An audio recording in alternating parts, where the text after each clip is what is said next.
Bom, galera, bom dia. Primeiramente, bom dia. Oxe, luz na cara aqui.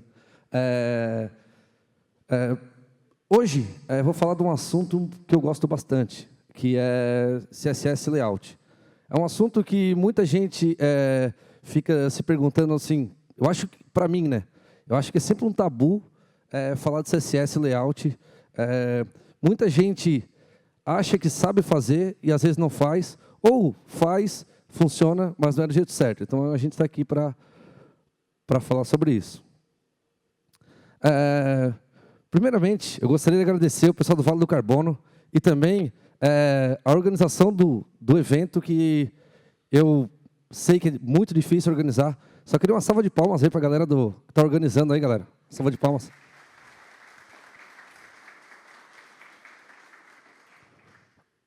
Bom, quem é esse cara que está aqui na frente, né? Meu nome é Diogo, eu sou front-end na Chaotic, lá em Florianópolis. A galera está lá também, veio junto. Eu sou também organizador do Front em Floripa. Quem aqui já foi no Front em Floripa, lá na ilha? Ó, o cara guerreiro lá atrás. Bom, eu sou um dos fundadores do Floripa JS, que é o meetup que acontece lá em Florianópolis, a cada 45 dias, mais ou menos. A gente se reúne para tomar cerveja e trocar ideia, assim como o Criciúma Dev aqui para vocês. Eu também gosto muito de Open Source. Quem me acompanha nas redes sociais, Twitter principalmente, e GitHub, sabe que eu sou bem ativo lá e gosto bastante, assim. E também da comunidade. Então, eu participo da comunidade já faz muito tempo. E estou sempre em eventos, Brasil JS, enfim, todos os eventos que acontecem na região. Em São Paulo também eu costumo ir. Mas nada disso importa. O último ponto ali é o que mais vale a pena, que é ser fã do Pearl Jam, né? Bom, ali embaixo minhas redes sociais, que eu uso mais, que é GitHub e o Twitter. Quem quiser me seguir nas duas, só por aqueles links ali. Bom, mas afinal, o que é CSS Layout, né? Cara, CSS Layout é o uso do CSS para estruturar uma página web. O termo apareceu com o CSS 1.0 e depois com o 2.1, para substituir as famosas tabelas na criação de layout.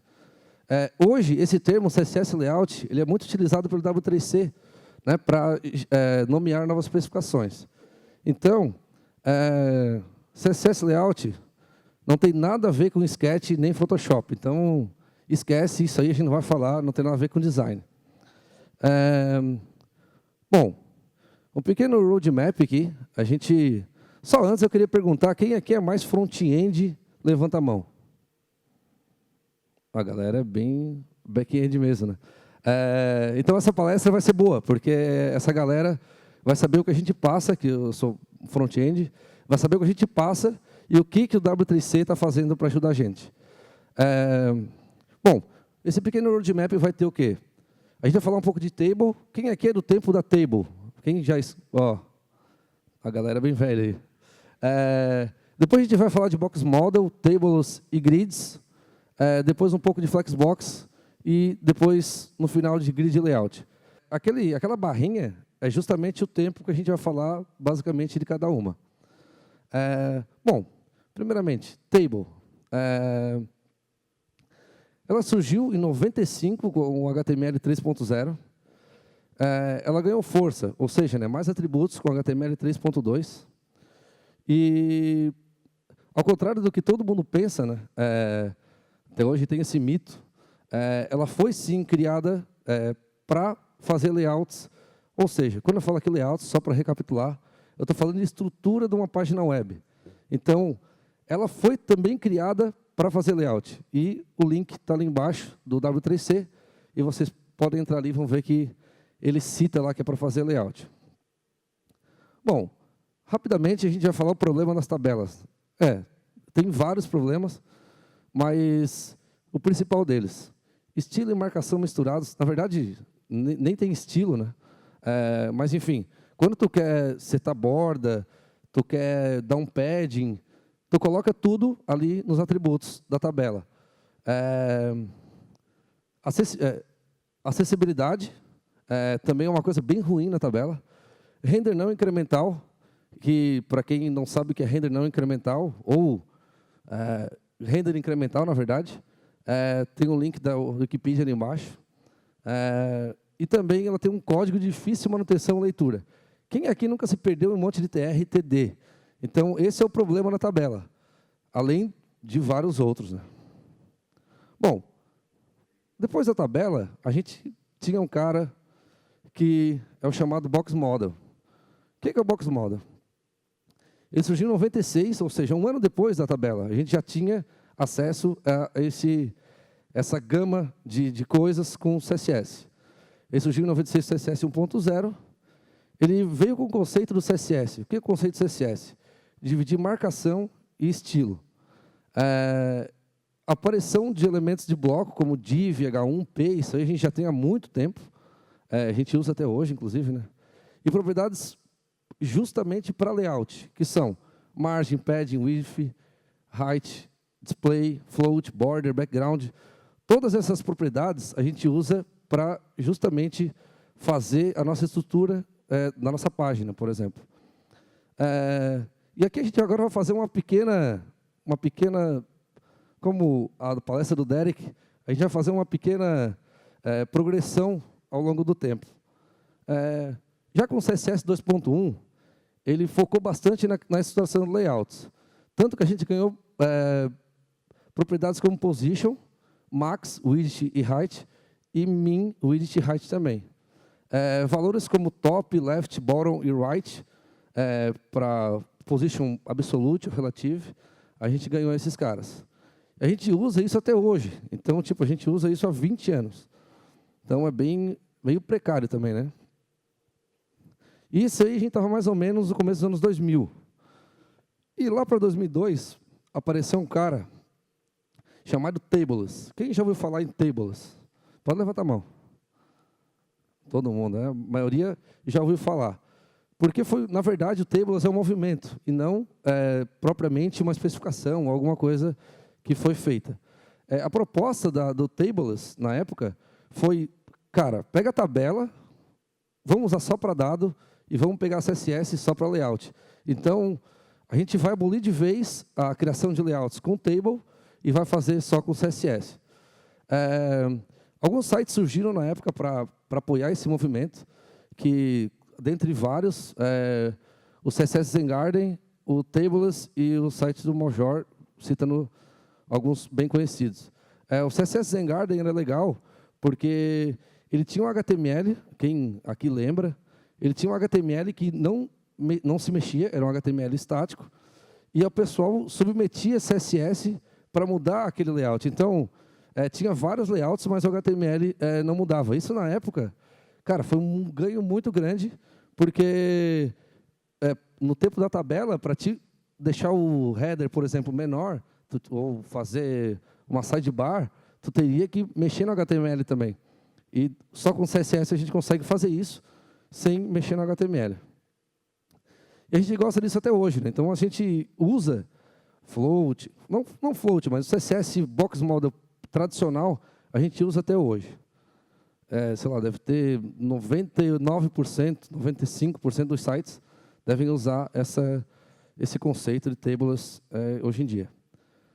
Bom, já com o CSS 3, mais ou menos em 2009, 2010, só para explicar uma coisa meio básica, esse desenho é o desenho do Box Model. Então, eu não coloquei ele lá no começo, porque aqui vai fazer mais sentido. Esse desenho ele tem no inspect de todos os navegadores. Então, quando tu abre o inspect do Chrome ou do Firefox, vocês vão ver esse desenho aí. E esse desenho é o Box Model tradicional, que é o quê? É um conteúdo, ele tem um padding também, ele tem borda e ele tem margem. Esse aí é o padrão dele. Claro, tem outros estilos como Shadow, enfim, mas esse aqui é o padrão, digamos assim, do Box Model. Com o CSS 3, a gente ganhou um cara chamado Box Size. Alguém que já ouviu falar no Box Size? Uma galera. Bom, o Box Size veio para ajudar a gente setar como a gente quer o nosso Box Model. Então, por exemplo, se eu colocar isso aqui, Box Size em Border Box, ele, entre aspas, engole a borda e o padding. Ou seja, o tamanho não é afetado pelo pad e nem pela borda. Porque se tu bota uma div hoje, sem o box size em border box, e tu bota 200 por 200, sei lá, aí tu bota uma borda de 5 pixels, ele vai ficar 210 de largura, por exemplo. Então, esse aqui veio para ajudar. Se tu bota 200 por 200, a borda ela vai crescer para dentro, e o padding também, e não vai afetar esse 200 por 200. Isso aqui ajudou muita gente a não quebrar muito site. Então, isso aqui a gente usa até hoje. É bem importante. Tem uma coisa que quase ninguém sabe, é que no Internet Explorer 5, era como se fosse o box size em border box default. Então, a especificação deles era a seguinte, o padding e a borda não vão ser afetados. Quer dizer, o tamanho não vai ser afetado pelo padding e pela borda. Então, depois que a gente começou, a gente trocou, né? Mas no IE5 a coisa era, bem dizer, melhor, né? Bom, alguns problemas do box model tradicional são problemas que a gente tem até hoje, né? Que é alinhar objetos verticalmente. Eu me lembro que a gente fazia coisa com table e, por padrão, no table, o conteúdo fica no meio, né? Alinhado verticalmente. E eu pensava assim, puta merda, cara, quem um dia vai querer alinhar coisa no meio? Eu sempre botava align top, align top. Cara, não faz sentido a coisa ficar no meio. E hoje é uma das coisas que a gente mais precisa, é alinhar objetos na vertical. Posicionar divs lado a lado pode parecer besta, mas muita gente hoje não consegue botar uma div no lado da outra. E até hoje, quando eu tenho que fazer isso, eu fico pensando, vou usar o quê? Flexbox? Não, float não dá. Não, uso isso. Tem que dar suporte para IE mais velho. Não, então vou usar isso e tal. E muita gente sai usando, por exemplo, o grid de Bootstrap ou Foundation e acaba esquecendo que fazer isso na mão é um baita de um trabalho, né? Se for um problema do box model também, o float, é bem famoso o float. Se tu for usar float, tu vai ter que usar um monte de hack, por exemplo, display table para não vazar o float, ou alguma técnica de clear fix. Outro problema, uma div acompanhando a altura da outra, que isso a gente tinha no table nativo. Então, tu colocava duas colunas, se a coluna da esquerda ficasse, sei lá, com 1000 pixels de altura, a coluna da direita ela ia seguir também. E muito mais, porque a gente sabe que a gente tem muito problema para estruturar layout. E todos esses problemas a gente tem até hoje, né? Então, problemas de 2003 a gente tem hoje. Bom, parece evoluir, né? Parece estar evoluindo e tal. Mas a gente não conseguia fazer isso. Isso em 2006, 2007. A gente não conseguia fazer isso direito. Não tinha Flexbox. A gente, para fazer isso aqui, era um trabalho do caramba. Até hoje, né? Cara, div lado a lado, cara. É muito simples. Então, assim, como que isso não é padrão? Como isso não é padrão? Mas, e pensando nisso, apareceu os sistemas de grid. Os sistemas de grid, na verdade, eles nasceram para resolver um problema, que é aquele que a gente passou, todos os problemas do box model tradicional, e ele criou um sistema de colunas. Ou seja, o padrão agora vai ser lado a lado. Então, a gente não vai mais ter problema com float, a gente não vai mais ter esses problemas que a gente tinha com o box model tradicional. A gente vai se preocupar só em alinhar, colocar as divs no lugar certo.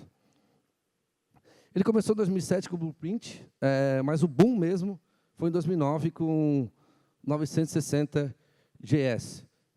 GS, né? Quem aqui já usou esse 960 GS? Aí, ó, tá uma galera. Bom, o grid nada mais é do que uma abstração do box model. Ou seja, por trás, ele é CSS 2.1. Ali está cortado porque cheio de gambiarra para funcionar. Porque se vocês olharem o código de qualquer grid, vocês vão ver, se é um grid fluido, por exemplo, vocês vão ver que a porcentagem dele, se tu bota duas colunas, ou três colunas, vai estar 33 ponto, uns 10 dígitos de 3%. Então, assim, tem muita gambiarra, tem muita coisa para funcionar no IE. Então, na verdade, ele é uma abstração CSS 2.1 por trás, né? Então não tem nada de novidade. Bom, mas em 2009, cara, eu fiz isso, para quem não... Eu trabalho com web desde 2003. Em 2009, cara, eu fiz isso aqui, meu Deus, cara.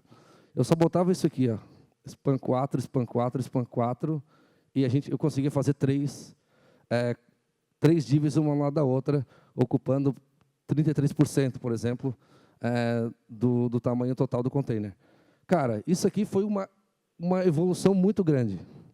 Tanto que, em 2011, apareceu esse carinha aqui, Twitter Bootstrap. E com ele já veio com um grid system muito bom para usar.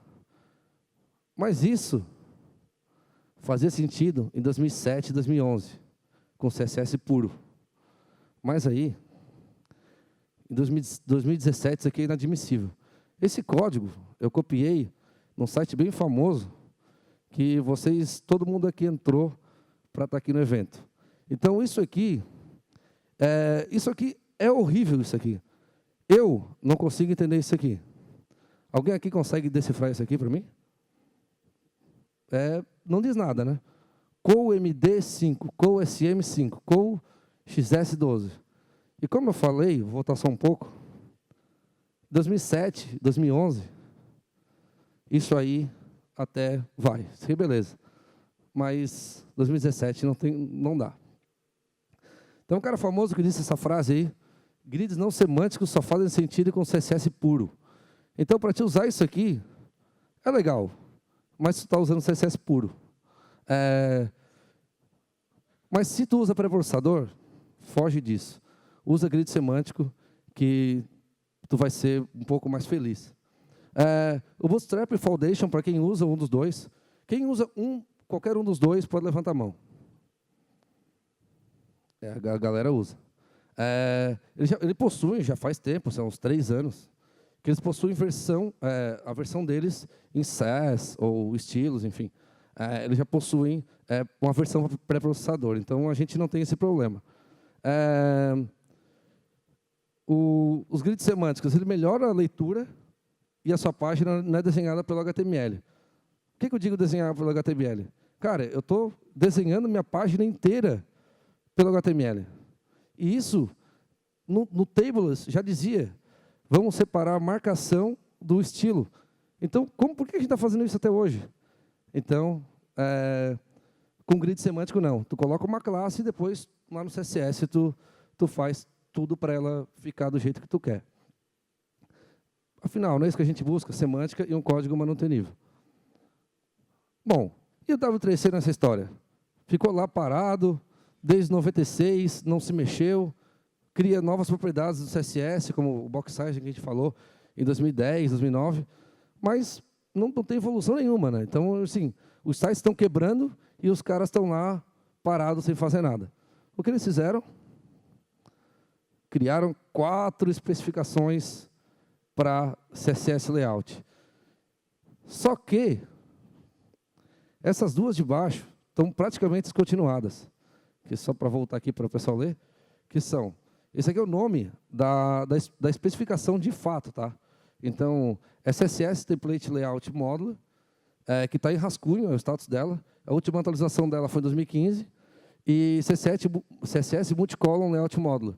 Ele foi candidato à recomendação, mas ele está descontinuado, porque como vocês podem ver que a última atualização foi em 2011.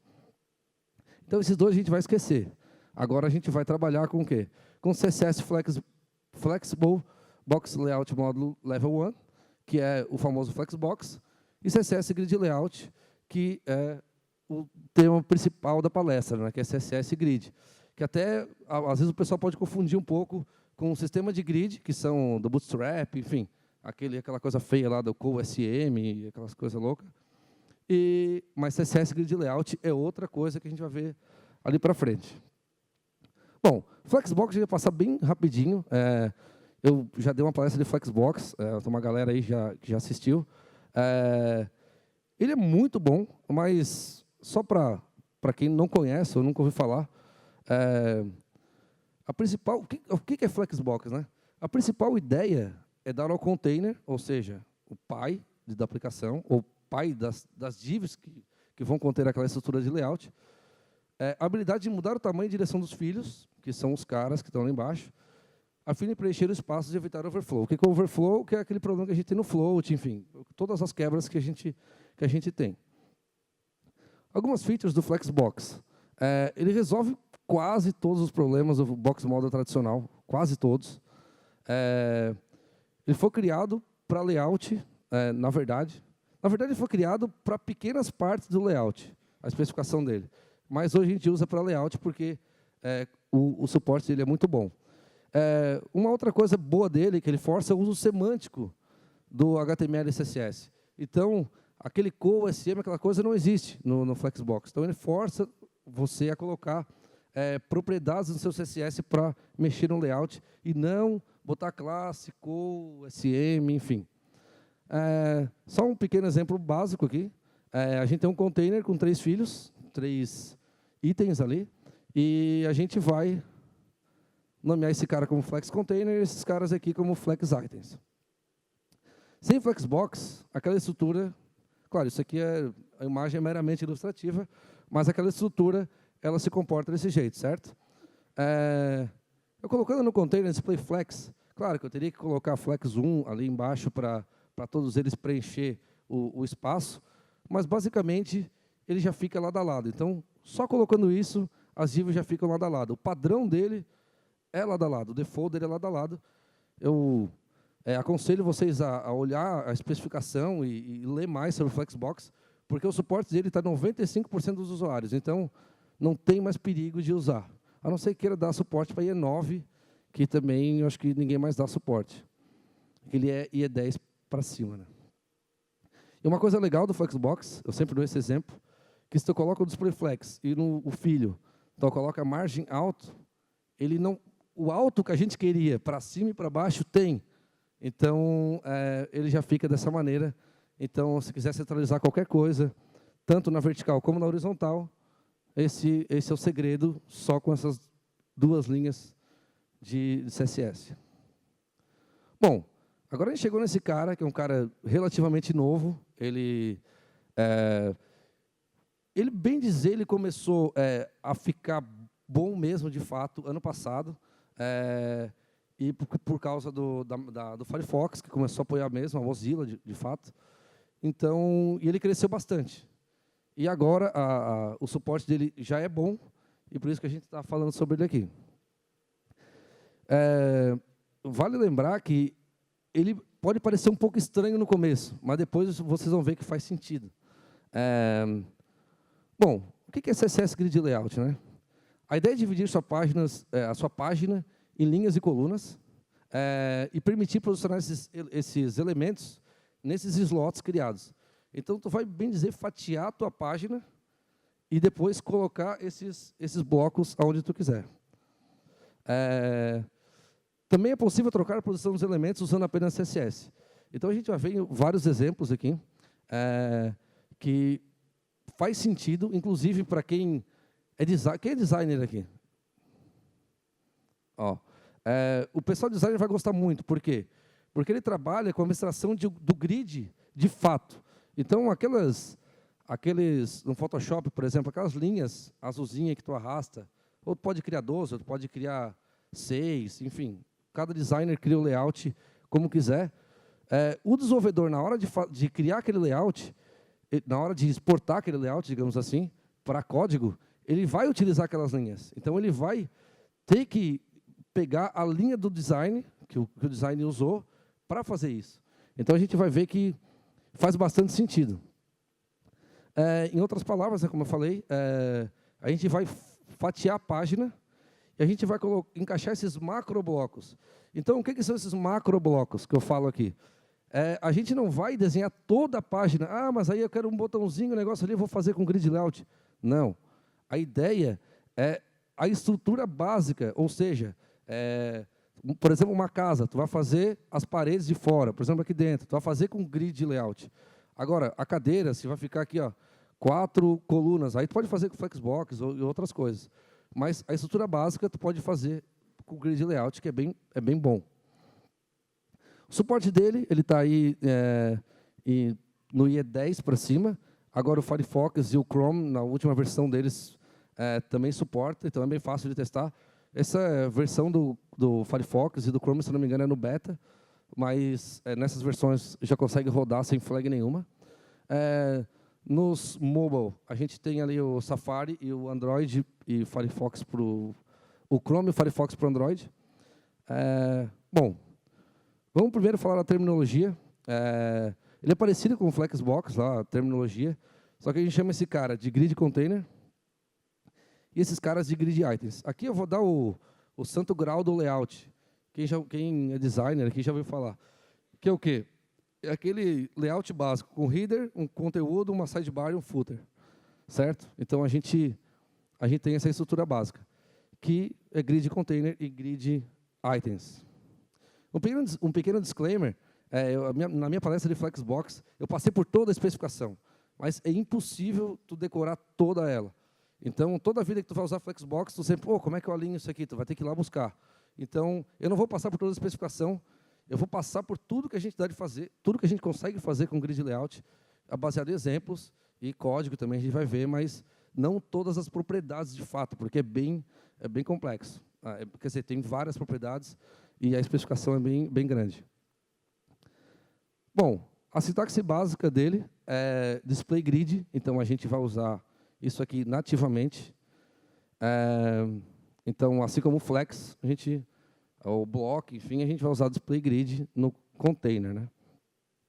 Vale lembrar só que a gente vai fazer essa estrutura aqui, que é header, content, sidebar e footer. Só que a gente aqui não tem nada, certo? As divs vão ficar uma embaixo da outra, mas a partir do momento que eu coloco display grid, ele já está, eu estou esperando aqui, o que tu quer que eu faça, tipo, quantas linhas e quantas colunas vai ter essa página. Enfim, é isso aqui. A gente vai setar quantas colunas a gente quer e quantas linhas a gente vai querer também.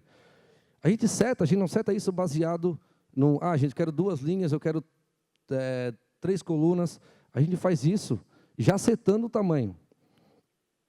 Então, o layout básico, a gente vai usar, tem um conteúdo e a sidebar. Então, a gente vai usar uma fração, já explica o que é, e uma outra coluna de 300 pixels. E as linhas vão ser o quê? 300 pixels, 200 pixels, 500 e 200.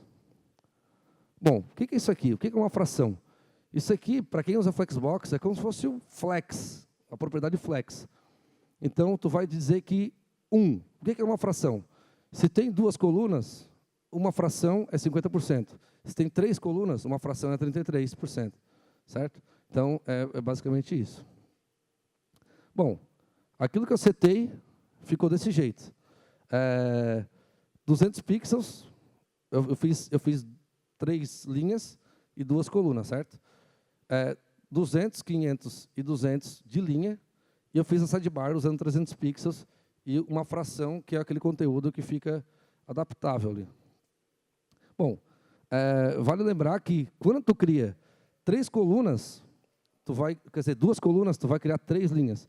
E quando tu cria 3 linhas, né, tu vai criar 4 colunas. Então, ele coloca, isso aqui é a delimitação do grid. Então, a gente vai entender por que essa linha é tão importante. Eu vou passar, que isso aqui vai ser bem chato. Então, a gente vai pegar o header, o que a gente vai fazer? Botei um background de red aqui só para a gente exemplificar. A gente vai dizer que o nosso header, ele vai da coluna 1, da linha da coluna 1 até a linha 3 da coluna. Então, a gente vem aqui. Então, ele vai da linha 1 até a linha 3. Então, o meu header vai pegar toda aquelas 2 colunas, porque da linha 1 até a linha 3 lá no final. E de linha, eu quero que ele pegue da linha 1 até a linha 2. Então, eu consegui encaixar ele ali. Sidebar, background, botei um yellow aí para a gente testar. Ele vai da linha 2 da coluna até a linha 3 da coluna. E na linha, ele vai da linha 2 até a linha 4. Então, quando a gente fala em linha e também fala em linha ali também, fica meio estranho, né? Mas eu consegui encaixar ele ali. E o final, ele vai ficar basicamente isso. Aí tu vai dizer assim, putz, mas isso é complicado, fica tudo preso, é tudo um tamanho. Eu botei tamanho só para exemplificar, tá? Mas a gente pode... Isso aqui é o que a gente consegue fazer, por exemplo. A gente consegue usar um repeat nas colunas e fazer, por exemplo, o grid, sistema de grid antigo. A gente consegue repetir 12 colunas com uma fração cada um. Eu botei ali o tamanho de 100 view height, que vai pegar todo o tamanho da tela até o final. E o grid gap é o espaçamento entre eles. Então, isso aqui vai gerar isso aqui. Mas não faça isso. Esse grid que a gente colocou por trás, ou seja, já ficou mais flexível para a gente encaixar as coisas, certo? Mas isso aqui não é uma boa prática. Bom, então me dá um exemplo prático, né? Esse layout eu peguei no Dribbble, esse link está embaixo. Quando eu olhei para esse layout, eu pensei assim, cara, o que eu posso ver aqui? Então, a gente vai começar agora a fatiar, que foi o que o designer fez. A gente tem 3 colunas, certo? Se vocês pararem para olhar, tem 3 colunas. O layout continua, mas a gente vai exemplificar só essa parte de cima, né? E a gente conseguiu identificar 4 linhas nele. Então, tem a parte de cima, uma parte ali que fala do chá, a outra parte que é tipo um banner, e a outra parte ali que fala, enfim, de outro produto da empresa. O que depois eu consegui identificar nisso aqui? Eu consegui identificar isso aqui, certo? Eu consegui identificar que tem as seções, de fato, dessa página. Então, isso que é muito louco, assim. Quando a gente olha isso aqui, ó, a gente pensa que a gente não vai conseguir, naquele banner da linha 3 ali, né? Tá vendo como tem umas estantes? A gente pensa que a gente não vai conseguir usar tudo aquilo ali porque tem aquela linha cortando, mas não. Esse grid ele fica meio que por trás da parada. Então a gente consegue fatiar esse layout dessa maneira. E a gente consegue identificar todas essas seções que eu nomeei aqui. Header, menu, fit, rooms, enfim, todas as seções eu consegui identificar elas no layout. Então, eu parei, olhei, identifiquei todas as seções e fiz isso aqui no meu HTML. Isso aqui. Eu não preciso colocar uma div ao redor de alguma que vai ter coluna. A gente vai fazer isso direto. Todos esses caras vão ficar desse jeito. Putz, e agora? Vou ter que decorar onde termina e começa cada bloco. Ou seja, aquelas linhas, ele vai dar 1 a 2, a outra vai dar 2 a 3, enfim. O cara vai ter que decorar isso tudo. Para isso, a gente usa grid área. O que é o grid área? A gente vai dizer que eu tenho 3 colunas, que foi aquela que a gente identificou, certo? A gente fatiou em 3 colunas. Que vai ser, eu botei uns tamanhos só para exemplificar. 350 pixels, uma fração, que é do meio, e 350 pixels, e setei também as linhas. E agora que está o grande barato. Eu disse que as minhas áreas são o quê? As duas, de 3 colunas, as 2 primeiras, elas são header. Elas vão ser do header. E a da direita vai ser do menu. E assim eu fiz para todas elas. Tá vendo vocês veem aquele rooms ali? Então, aquele banner que tinha que usava as 3. Ou seja, todos esses 3 vai ser da rooms. Então, eu consigo agora usar isso aqui. Header, grid área, header. Ou seja, ele vai usar aquelas 2. Então, nosso header já se encaixou ali. Então, quando eu botei aquele grid área, porra, cara, eu não preciso colocar, começa no 1, termina no 2, começa no 3, termina no 4. Eu consigo dar nome para aquela parte da aplicação. Aí tu me pergunta, cara, tá, e o responsivo, como é que fica? Bom, agora, o responsivo, a gente vai dar um exemplo daquele primeiro, que é o santo grau do layout, né? Com a sidebar, o conteúdo, enfim, que a gente fez. Isso aqui, claro, imagem meramente ilustrativa, mas isso aqui é o resultado disso aqui é isso. Depois que eu vi que ficou as cores da bandeira do Rio Grande do Sul. Mas, enfim, a gente, para responsivar, entre aspas, esse cara, o que a gente vai fazer? Como a gente quer, de repente, uma embaixo da outra, a gente vai dizer que só vai ter uma coluna no mobile, ele não vai ter coluna. As linhas vão ser alto, eu posso setar tudo como alto, mas eu vou ter 4 linhas, e, por exemplo, todas elas podem ser alto. E as áreas, o que é? O header, o content, sidebar e o footer. Qual é a graça disso aqui?